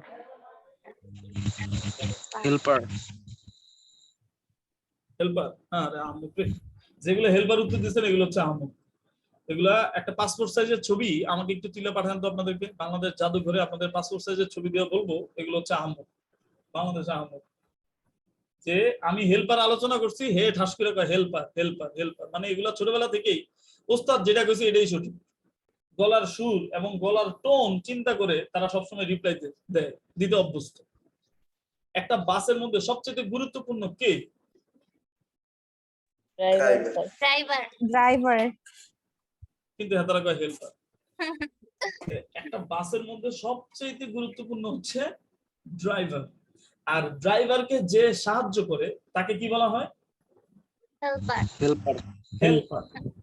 তাহলে ইংরেজি ভাষায় সবচেয়ে গুরুত্বপূর্ণ কে? Action word. Action word. একটা দেশে সবচেয়ে গুরুত্বপূর্ণ কে? একটা দেশে প্রেসিডেন্ট প্রেসিডেন্ট। গুরুত্বপূর্ণ কে? প্রেসিডেন্ট প্রেসিডেন্ট না, একটা দেশের সবচেয়ে গুরুত্বপূর্ণ হচ্ছে প্রধানমন্ত্রী। মানে প্রেসিডেন্টও গুরুত্বপূর্ণ, সবাই গুরুত্বপূর্ণ, কিন্তু সবচেয়ে বেশি ক্ষমতা বলে সবচেয়ে বেশি পাওয়ারফুল কে? প্রধান। Prime minister. Prime minister. আর প্রাইম মিনিস্টারকে যারা সাহায্য করে, শান্ত মাইক অন করে ফেলেন, গরিবদের সাথে আমি কথা বলতে চাই না। যাদের এই যে মাইক অন করলে যাদের এই ঘের ঘের সাউন্ড টাউন্ড হয়, এগুলো গরিব। এই গরিবদের সাথে আমি কথা বলতে চাই। না আমারটাইতে এরকম কোনো সমস্যা নেই, এখন আমি তখন ফ্রেশ জায়গায় আছি স্যার। শান্ত হচ্ছে তো, আচ্ছা ঠিক আছে স্যার। একটা সাউন্ড আসতেছে, আপনি একটু প্রয়োজনে শান্ত। আপনি কি প্রেম করেন? না না বয়স কত আপনার? স্যার 18-এর কাছাকাছি প্রায়। 18 বছর, জীবনের 18টা বছর শেষ করে ফেলছেন, একটা প্রেম করতে পারলেন না এখনো? স্যার এইসব ভালো লাগে না। আহারে দুর্বল পুরুষ রে, দুর্বল পুরুষদের কথা এরকম। ভালো লাগে না, ভালো লাগে না মানেই তুমি দুর্বল। স্যার যাই হোক, তাহলে কি স্যার আচ্ছা শান্ত, আমি আপনাকে বলে দিই, আপনি আমার সাথে প্রেম করবেন এখন থেকে। আর আমার সাথে প্রেম করার জন্য আপনি প্রয়োজনে একটু গুগলে আর কি বলি জুমের মধ্যে আপনি আমার সাথে পার্সোনালি একটু কথা বলে আপনার মাইকটা ঠিক আছে কিনা দেখেন, অথবা অন্য যে কারোর সাথে, আপনার বন্ধু আছে নিশ্চয়ই। আমি তো প্রেম বলতে দুষ্টমি করছি, এগুলো যদিও ঠিক না, কিন্তু ওটা কি বলে যে প্রেম করতে পারলে ভালো, এটা সত্য কথা, অনেক কিছু শিখতে পারবেন। চেষ্টা করেন যে এই তুমি কি আমার সাথে জুমে একটু কথা বলবে, তো এরকম জুমে একটু কথা বইলা প্র্যাকটিস করে নিয়েন যে আপনার মাইকটা ঠিক আছে কিনা, সাউন্ড ঠিক আছে কিনা, সবকিছু ঠিক আছে কিনা। আচ্ছা হারাম ঠিক কাজ আছে। কিভাবে ভালো হয়? হ্যাঁ হ্যাঁ, হারাম কাজ কিভাবে ভালো হয় স্যার? প্রেম করা তো হারাম এক পর্যায়ে বলা যায়। আস্তাগফিরুল্লাহ, প্রেম করা হারাম? সোহেল, আপনি তো কোরআন হাদিস কিছুই জানেন না, হাতাইলে একটা কথা বলে দিয়েছেন, আমরা এটা নিয়ে পরে অন্য সময় আলোচনা করব। প্রেম করা হারাম? আল্লাহ স্বয়ং আল্লাহ তার রাসূলের সাথে প্রেম করতে, আর আপনি বলেন প্রেম করা হারাম? আল্লাহু আকবার। আমি সেন্সটা কিন্তু অন্যটা মিন করে বলছি স্যার। এটা কি আমার দোষ? আপনি যে নেগেটিভ সেন্সের লোক, এটা কি আমার প্রবলেম? আপনি তো নিজে এক আহাম্মক, এরপর আবার প্রমাণও করছেন যে কত প্রকার কি কি। আপনি আবার বলতেছেন যে আমি সেন্স অন্যটা, আপনি যে সেন্স নেগেটিভ মিন করছেন, এটা কি আমার প্রবলেম কিনা এটা বলুন। আমি কি নেগেটিভ সেন্সে বলছি যে সে প্রেম করাটা কি তার জন্য পাপ নাকি? সে কি প্রেম করলে সে কি প্রেম করার অধিকার নাই তার? অবশ্যই আছে।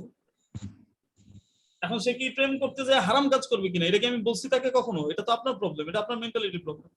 এনিওয়েজ, আমরা সবাই বুঝে নিলাম, আমরা ইজিলি বোঝার চেষ্টা করি। গোলাম রব্বানী আছে এখানে, ছাত্রলীগের প্রেসিডেন্ট। রব্বানী কেমন আছেন? আসসালামু আলাইকুম ভাই। আলহামদুলিল্লাহ। আলহামদুলিল্লাহ। রব্বানী, প্রেম করা কি হারাম না হালাল? প্রেম হালাল, তবে যারা মাহরাম আছে তাদের সাথে, গায়রে মাহরাম। আপনাদের সাথে একদিন আমি কোরআন হাদিস নিয়ে আলোচনা করতে বসবো। প্রেম কখনোই হারাম নয়, প্রেম কোনোভাবেই হারাম না। হারাম কোনটা সেটা আপনি আপনার আব্বু আম্মুর সাথে প্রেম করেন, ওইটা কোনোভাবে হারাম হইতে পারে না। আপনি যদি একজন অপরিচিত মেয়ের সাথে প্রেম করেন, তাহলে স্যার এনে দেখা গেছে আপনি যে লেভেলের কথাবার্তাগুলো বলবেন, ওইটা তো একটা হারানোর পর্যায়ে পড়ে না স্যার?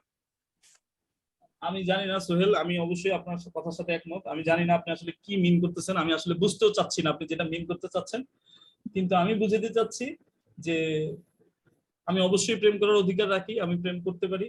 যাই হোক, আমরা ক্লাস রেকর্ড করতেছি, তো আমাদের ক্লাস রেকর্ড হচ্ছে, আমরা এই বিষয়গুলো নিয়ে অন্য সময় আলোচনা করব। কিন্তু আমার মূল উদ্দেশ্য হচ্ছে শান্ত, আপনি একটু মানুষের সাথে প্রেম করবেন, কথাটা বলবেন, কথাটা বলে সম্পর্ক গাঢ় করবেন এবং জুমের প্রবলেম গুলো সলভ করে ফেলবেন, ঠিক আছে? জি বুঝছি কি বলতে চাইতেছেন।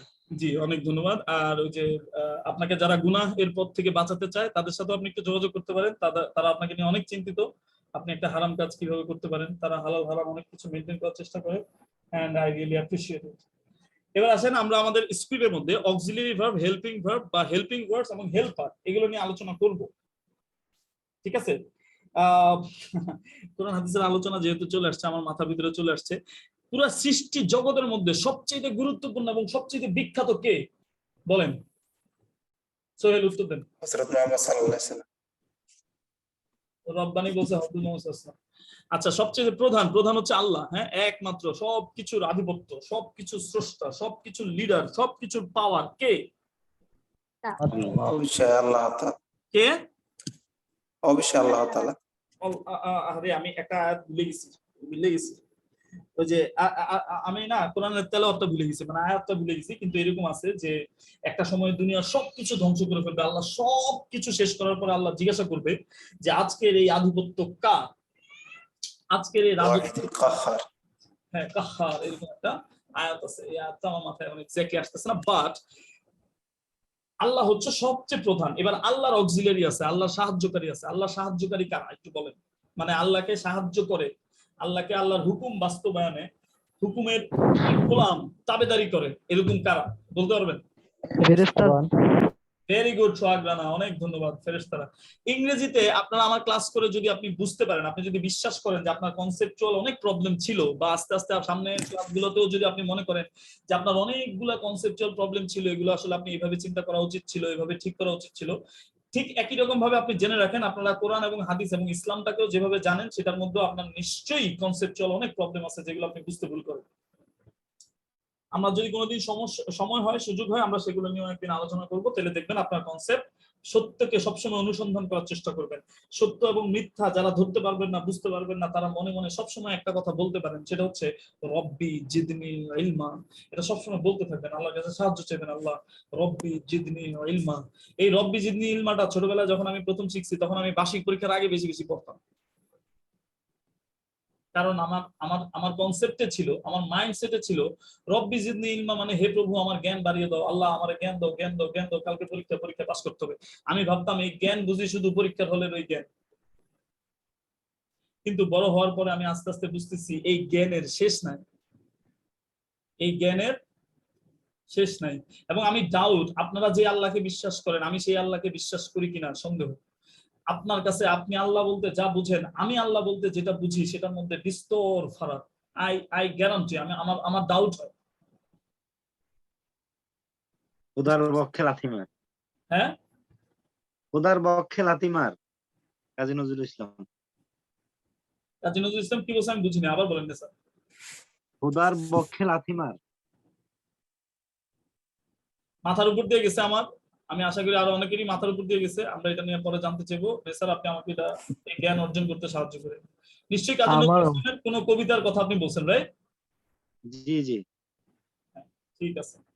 যাই হোক, আপনাদের সাথে এই বিষয়গুলো নিয়ে অন্য সময় আলোচনা করবো। এখন আল্লাহর সাহায্যকারী, মানে আল্লাহর সাহায্যকারী বলতে তো আসলে আল্লাহর কারো সাহায্য দরকার হয় না, এবং আল্লাহ কারো মুখাপেক্ষী নন।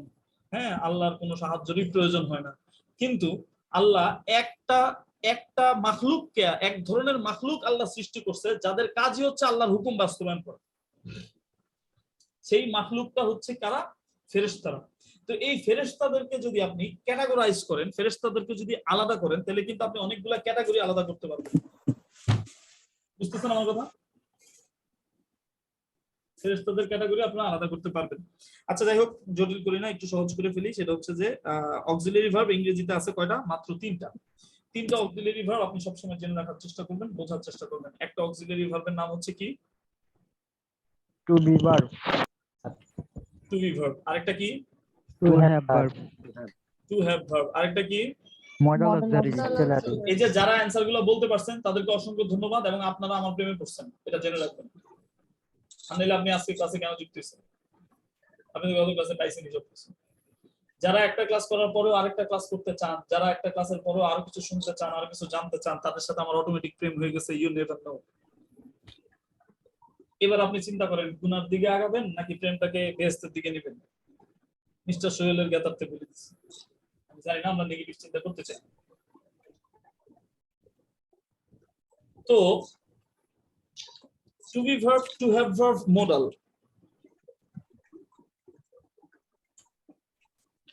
আমরা জানি অলরেডি দুনিয়াতে যতগুলো অ্যাকশন ওয়ার্ড আছে সমস্ত অ্যাকশন ওয়ার্ডের কয়টা ফর্ম আছে? চারটা ফর্ম আছে। দুনিয়াতে যতগুলো অ্যাকশন ওয়ার্ড আছে সমস্ত অ্যাকশন ওয়ার্ডের চারটা ফর্ম আছে। তাহলে টু বি ভার্বের চারটা ফর্ম আছে। জিনিয়া বলেন টু বি ভার্বের চারটা ফর্ম গুলো কি? এম ইজ আর কি ওয়াজ আর বুঝায় বলেন জিনিয়া, আমার মতে কি বেশি কথা বলে বলেন। Present fast participle present participle. আচ্ছা, আপনাদের মধ্যে এখানে এমন কেউ আছেন যে বেশি কথা বলতে পছন্দ করেন? আমি টিনা, আপনি সত্যি বেশি কথা বলতে পছন্দ করেন? I don't believe.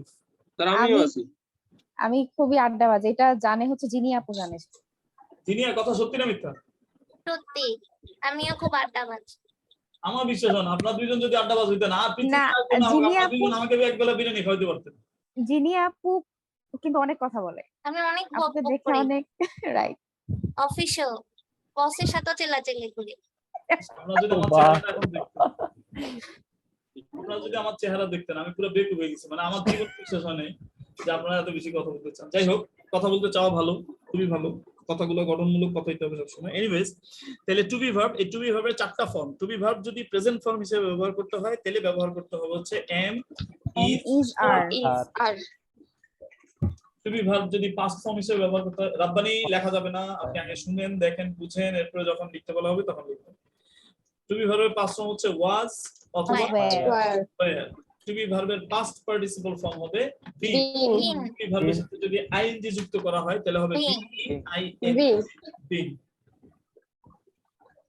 যারা সেকেন্ড ক্লাসটা আবারও করতেছেন তাদের সাথে একটা মজা নেই, একদম 100% মাথায় রাখেন। এই যে এগুলো এইভাবে বারবার লিখে লিখে দেখাচ্ছি না, দেখবেন 4 নাম্বার, 5 নাম্বার, 6 নাম্বার, 7 নাম্বার অথবা 8 নাম্বার এই ক্লাসগুলোতে দেখবেন আমি আপনাদের সবার সাথে কিভাবে মজা নেই। কারণ এমন বোকার মতো ভুল করবেন আর আহাম্মক, ফাঁকিবাজ, মানে প্রতারক, দুষ্ট চরিত্রের অধিকারী, ছলনাময়ী, হ্যাঁ, মানে এই ধরনের গালিগালাজ যে কত শুনবেন আমি আই ডাউট।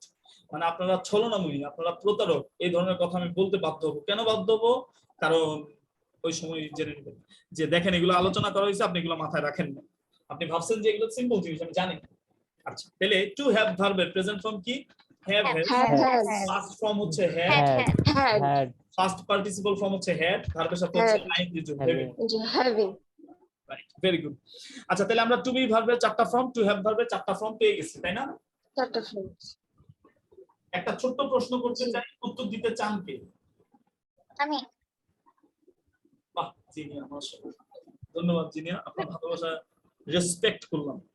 বলেন, এই to be verb, to have verb কি রেগুলার ভার্ব না irregular verb? Regular verb. Very good Zinia, একটা হাততালি। জিনিয়ার জন্য সবাই একটা হাততালি দেন। Very good. এবার সবাই যারা যারা হাততালি দিয়েছেন তারা দুই গালে দুইটা থাপ্পড় মারেন। এটা অর্থ চেঞ্জ হয়ে যায়, শব্দই। এই thank you Trina, thank you. আমি সবাইকে দেখতে পাচ্ছি, যারা ক্যামেরা অফ করে রাখছে তাদেরকে আমি মোটেও গণা ধরতেছি না, এবং তারা একটা সময় আমাদের এখান থেকে ঝরে পড়বে, এটা নিশ্চিত থাকেন। আমাদের জিনিয়া কি সঠিক অ্যানসার দিছে না ভুল অ্যানসার দিছে? জোয়ানা সাথী, তুমি বলো।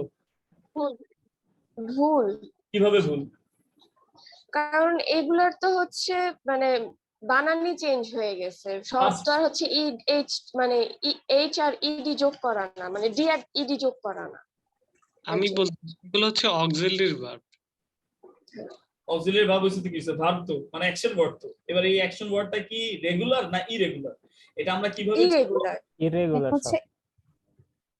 হ্যাঁ, আমরা চিনবো কিভাবে? একটা ভার্ব, একটা অ্যাকশন ওয়ার্ড, সেটা অক্সিলারি হোক আর মূল ভার্ব হোক, কোনো সমস্যা নেই, কিন্তু এটা কি রেগুলার না ইরেগুলার এটা আমরা চিনবো ওই ভার্বের পাস্ট ফর্ম এবং পাস্ট পার্টিসিপল ফর্ম দেখে। বুঝতে পারছেন নাকি? জিনিয়ার কথা শুনে আমরা কি জিনিয়ার কথা শুনে বুঝবো যে এটা রেগুলার না ইরেগুলার? একটা ভার্ব রেগুলার না ইরেগুলার এটা আমরা বুঝতে পারবো ওই ভার্বের পাস্ট ফর্ম এবং পাস্ট পার্টিসিপল ফর্ম দেখে। তাহলে ভার্বের প্রেজেন্ট পাস্ট ফর্ম এখানে হচ্ছে ওয়াজ, ওয়্যার চেঞ্জ হয়েছে, সব চেঞ্জ। তাহলে এগুলো কি? ইরেগুলার। আচ্ছা, মোডাল ভার্ব গুলো হচ্ছে ইংরেজি ভার্বের মানে ভার্ব জগতের রাজা, এটা বলা যায় এইভাবে যে ভার্ব জগতের রাজা। এই কথার মানে কি? ধরেন সাহায্য করে, যেমন বাংলাদেশের প্রধানমন্ত্রীকে সাহায্য করে কারা? প্রধানমন্ত্রীকে সাহায্য, সরকারি কর্মকর্তাদেরকে সাহায্য করার জন্য কারা আছে? যেমন পুলিশ, র্যাব, বিডিআর, আর্মি, এরপরে হচ্ছে ডিফেন্স, নৌবাহিনী, সেনাবাহিনী, এগুলো আছে না? এই সব কিছু থাকার পরেও দেখবেন আরেকটা স্পেশাল সিকিউরিটি ফোর্স আছে, এসএসএফ বলা হয়, স্পেশাল সিকিউরিটি ফোর্স আছে না এরকম? তো এই মডেল গুলো হচ্ছে মানে মডেল হচ্ছে ওই স্পেশাল সিকিউরিটি ফোর্স। এবং আপনারা অবাক হয়ে যাবেন যে এই অক্সিলারি ভার্ব গুলোর সাথে মানে টু বি ভার্ব এবং টু হ্যাভ ভার্বের সাথে অন্য কোনো অ্যাকশন ওয়ার্ড আসলে এরা এক এক রূপে এক এক ফর্মে বসতে পারে, কিন্তু মোডাল অক্সিলারিজ এর সাথে যদি কোনো একটা অ্যাকশন ওয়ার্ড আসে ওটা একদম রাষ্ট্রপতির মতো সোজা দাঁড়া থাকে। এটার পাস্ট হয় না, প্রেজেন্টও হয় না, অন্য কোনো কিছু হয় না, এটা একদম বেস ফর্ম বসাইতে হয়। যাই হোক, এটা একটু বাড়তি কথা, কিন্তু এটার উদাহরণও দিচ্ছি আমি। তবে এটা জেনে রাখেন, মডেল অক্সিলারি হচ্ছে এতটাই স্পেশাল যে এদের শুধু পাস্ট ফর্ম এবং পাস্ট পার্টিসিপল ফর্ম হয়। আই এম সরি, এদের প্রেজেন্ট আর পাস্ট হয়, এদের কোনো পার্টিসিপল ফর্ম হয় না। বুঝতে পারছেন সবাই? আচ্ছা, তাহলে মডেলগুলো আমরা কতটুকু জেনে রাখলেই ভালো? স্যার আমি বুঝি নাই স্যার, আরেকবার। মানে কোন জিনিসটা বুঝুন একটু বলেন। ওই যে অক্সিলারি ভার্ব যে বললেন, রেগুলার আর ইরেগুলার ভার্ব কোনটা আর কি চেনার উপায়? আপনি কি রেগুলার আর ইরেগুলার ভার্ব জানেন? হ্যাঁ হ্যাঁ, এটা তো বুঝছি, কিন্তু মানে যে বললেন না একটু আগে যে আমার মানে অক্সিলারি ভার্বের মধ্যে কোনটা মানে চেনার উপায়টা বুঝি নাই। শিলা, রেগুলার ভার্ব আর ইরেগুলার ভার্ব কি সেটা আপনি জানেন?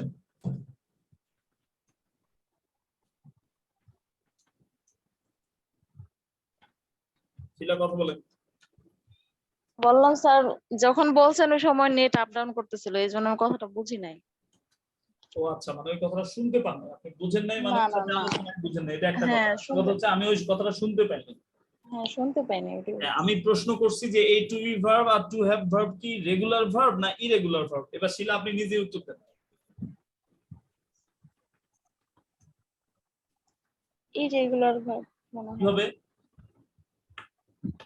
ইরেগুলার ভার্ব হবে না স্যার? হবে না স্যার, অবশ্যই আমি তো জানি না, আমনে কোন কেমনে হবে ইরেগুলার না রেগুলার? আপনি যে শিয়ানের উপর শিয়ান, এটা আমি এখন প্রুফ করতেছি। বলেন। তার মানে আপনি রেগুলার কি ইরেগুলার কি এটাই জানেন না, জানেন? স্যার বলছেন তো আপনি, আপনি বুঝছেন কিনা এটা বলেন। আপনি রেগুলার আর ইরেগুলার ভাব বুঝেনই নাই। আপনি হ্যাঁ স্যার বুঝছি আমি স্যার। ইরেগুলার এই রেগুলার ভাব তো স্যার ডি আর ইডি যোগ করে যে শব্দগুলা করা হয় ওইগুলা। আর মানে ডি আর ইডি কিসে যোগ করবেন, কার সাথে যোগ করবেন, কেন যোগ করবেন? স্যার প্রশ্ন করা তো আমি এখন কনফিউজড হয়ে গেছি। হ্যাঁ, আপনি আমার সাথে কথা বললে কনফিউজড হবেন, স্বাভাবিক, কারণ আমার সাথে যখন আপনি কথা বলেন তখন আপনি দ্রু দ্রু করেন।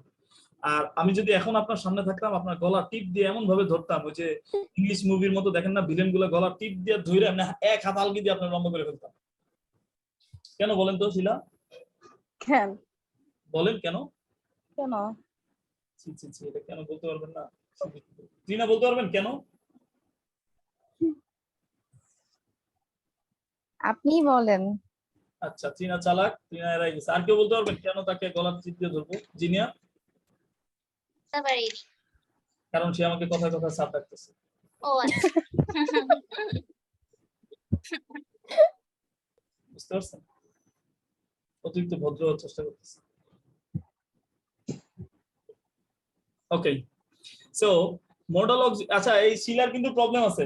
এই ত্রিনা অথবা জিনিয়া অথবা অন্য কেউ যদি পারেন, শিলাকে একটু শিলার সাথে সময় দিয়ে ওর সাথে কথা বলে ওর বুঝিয়ে দিন।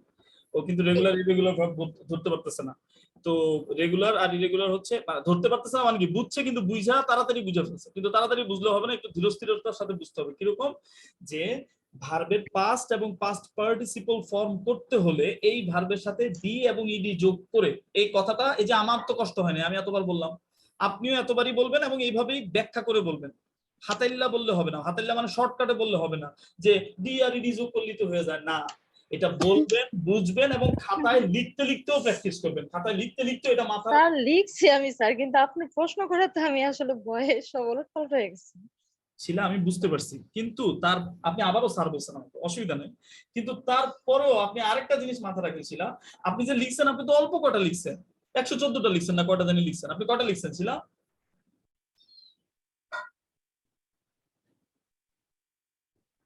এই যে দেখেন এখন উত্তর দিচ্ছে না, গণতেছে না, তার মানে লেখা যা লিখছেন সেটাও লেখা হয়। যাই হোক, আপনারা সবাই বাকিটা আশা করি বুঝতেছেন যে to be verb, to have verb, modal auxiliary.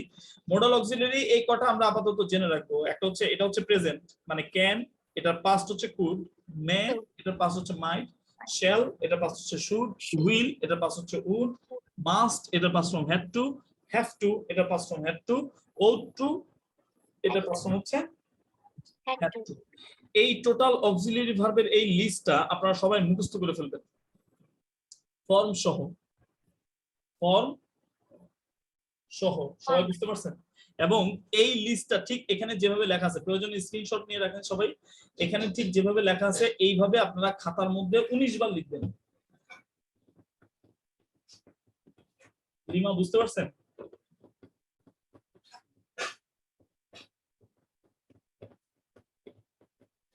Sohel কোনো কথাই আজকে বলে না, বুঝলাম না ছেলেটা আমার সাথে এখন আর কথা বলে না। প্রথম দিন একটু পকর পকর করছে, এরপরে সব চুপ। সোহেল আপনি মাইক অন করেন। জি স্যার। সোহেল আপনি প্রেম করেন? না স্যার, আমি তো আগে আপনার ডেফিনিশনটা দিয়ে দিছি, ওই জন্য আর কেন বলবো স্যার? মানে কি ডেফিনিশন বুঝি না, ভুলে গেছি, মনে করা যায় না। না আমি স্যার ওই আপনি যে ছেলেটাকে বলছিলেন যে তুমি কি প্রেম করো, আমি ভাবছিলাম আর কি প্রেম মানে জেনারেলি পোলাপান যে প্রেমটা করো ওইটার কথা ও বলছিলাম, তাই আপনি আমি ছিলেন, বলছিলাম। আপনি ছিলেন সেই সোহেল? জি স্যার। আরে অডিও রেকর্ড, আপনার ভিতরে হালাল হারামের চিন্তা আছে, মাশাআল্লাহ, খুবই ভালো, আই লাইক ইট। হাসান, একটা বিষয় জানার ছিল। বলেন। মডাল ভার্বটা আপনি বলছেন দুটো খুবই স্পেশাল কাজে ইউজ হয়, এটা আরেকবার একটু বলবেন? মানে এই can, could, may, might, past আর পাস্ট পার্টিসিপলের ইউজ হয় এটা। এটা দুইটা Clear. রূপে ব্যবহার হয়, মডাল ভার্ব গুলো দুইটা রূপে ব্যবহার হয়, একটা হচ্ছে ক্যান আর একটা হচ্ছে কুড, একটা মে আর একটা might, shall, should, will, would, must, had to, have to, had to, ought to, had to. Jinia একটা কথা তো আপনি একদম 100% বুঝতে পারেন যে আমি তো ক্লাস যখন নিই আমি প্রচুর কথা বলি, এটা তো খেয়াল করছেন, রাইট? জি। আচ্ছা জিনিয়া, আপনার এই প্রশ্নটার উত্তর যদি আমি আরো একটু বেশি দিতে চাই তাহলে আমাকে আবার 3 নাম্বার 4 নাম্বার ক্লাসে যে কথাগুলো বলতে হবে সেগুলো এখন বলে দিতে হবে, কিন্তু আমি সেগুলো বলতে চাচ্ছি না। তাহলে আমি চাচ্ছি ঠিক আমি যতটুকু বলছি আপনি ততটুকুতে স্টপ থাকেন এবং ততটুকু জেনে রাখেন, ততটুকু 100% সচেতন থাকেন, কারণ আমার কোন কথার কাছে আপনি কিভাবে পড়ে যান আপনি কিন্তু বুঝতে পারবেন না। Be careful. বুঝতে পারছেন জিনিয়া? জি, ওকে। তাহলে মডেল অক্সিলারি কয়টা রূপ হয়? দুইটা, একটা প্রেজেন্ট আর একটা পাস্ট। তাহলে মডেল অক্সিলারি গুলা কোনগুলা কোনগুলা আপাতত আপনি জেনে রাখছেন, কোনগুলা কোনগুলা, যেমন can, could, may, might, shall, should, will, would, must, have to, ought to, এগুলো সবগুলোর পাস্ট ফর্ম কিন্তু হ্যাভ টু। এখন আপনি যদি আরো ভালো, আপনি আপাতত এতটুকু জানবেন, এরপরে ভবিষ্যতে আপনি যখন আরো ভালো জানবেন তখন আপনি জানবেন যে এই মডেল অক্সিলারিজ এর ব্যবহারগুলো কখন কখন ক্যান ব্যবহার করবেন, কখন কুড, কখন মে, কখন মাইট, কখন মাস্ট, কখন হ্যাড টু, কখন হ্যাভ টু, কখন ওড টু, এই তিনটার মধ্যে পার্থক্য কি, এই তিনটার পাস্ট ফর্ম একই রকম কেন, কেন এটা এরকম, কেন এটা এরকম, বিভিন্ন রকমের প্রশ্ন আছে, সমস্ত প্রশ্নের উত্তর আছে, কিন্তু এই উত্তরগুলো তো জানা এখন আপনার জন্য জরুরি না। আর আপনি হচ্ছেন ক্লাস 6 এ পড়েন, এটা বারবার ভুলে গেলে হবে না। তাহলে আপনাকে ঠিক যেইভাবে যতটুকু দেই আপনি অতটুকু খাবেন। আজকের ক্লাসে আপনারা শিখছেন, কি শিখছেন? অক্সিলারি অ্যাকশন ওয়ার্ড, এগুলো দুই ভাগে ভাগ করা যায়, একটা রেগুলার আর একটা ইরেগুলার। ইরেগুলার গুলা জেনে রাখলে রেগুলার গুলো আন্দাজ করেও গুলি মারা যাবে। 4টা ফর্ম আছে, এটা তো 100%। এবার অ্যাকশন ওয়ার্ড কে সাহায্য করে, কেবলমাত্র কাকে সাহায্য করে? Action word. অ্যাকশন ওয়ার্ড কে সাহায্য করে, অ্যাকশন ওয়ার্ড ছাড়া আর কাউকে সাহায্য করে না। এইরকম ভার্ব হচ্ছে 3 ক্যাটাগরি, মানে 3টা।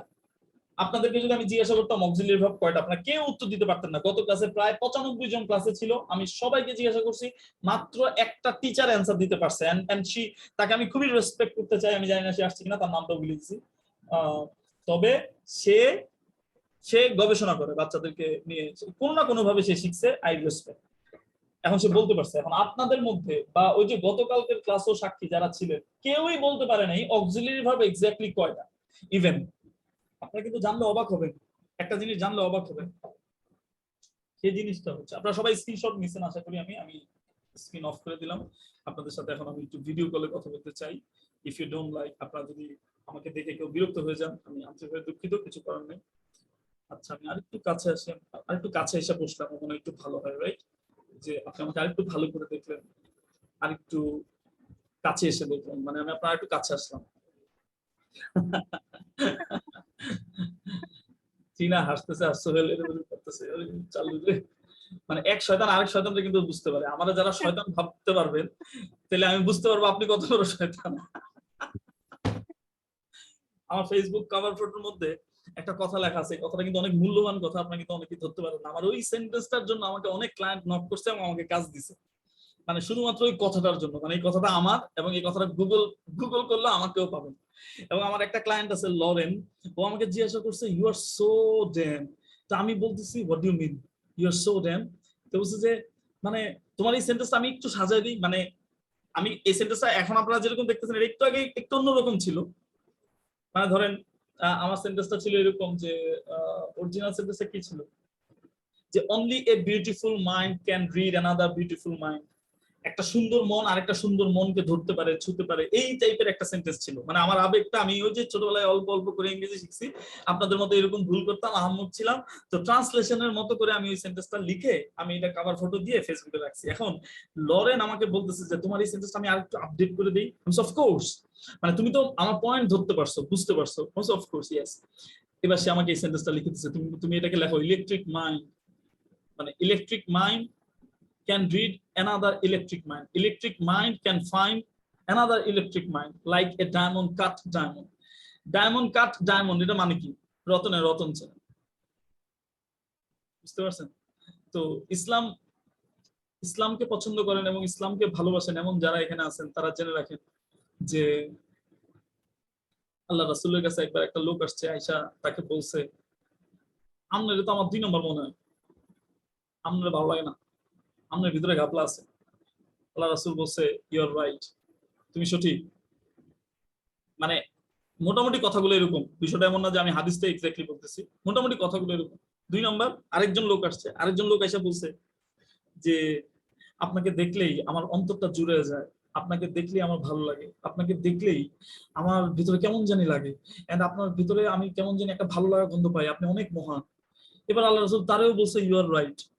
এবার আল্লাহ রাসূলের সাথে যে বসেছিল সে তাড়াতাড়ি আল্লাহ রাসূলকে জিজ্ঞাসা করছে, এই আপনি দুইজনই রাইট বলছেন কেন? দুইজন তো 2 রকম কথা বলে গেছে।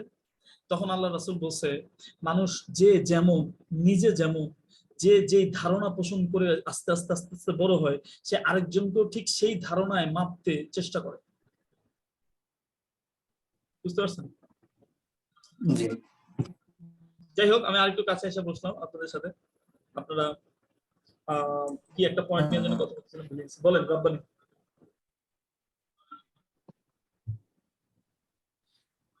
আচ্ছা, আমি জি ভাই, ওই যেটা আপনি যে কাহিনীটা বলছেন এটা খুব সত্য। অনেক ধন্যবাদ রব্বানি।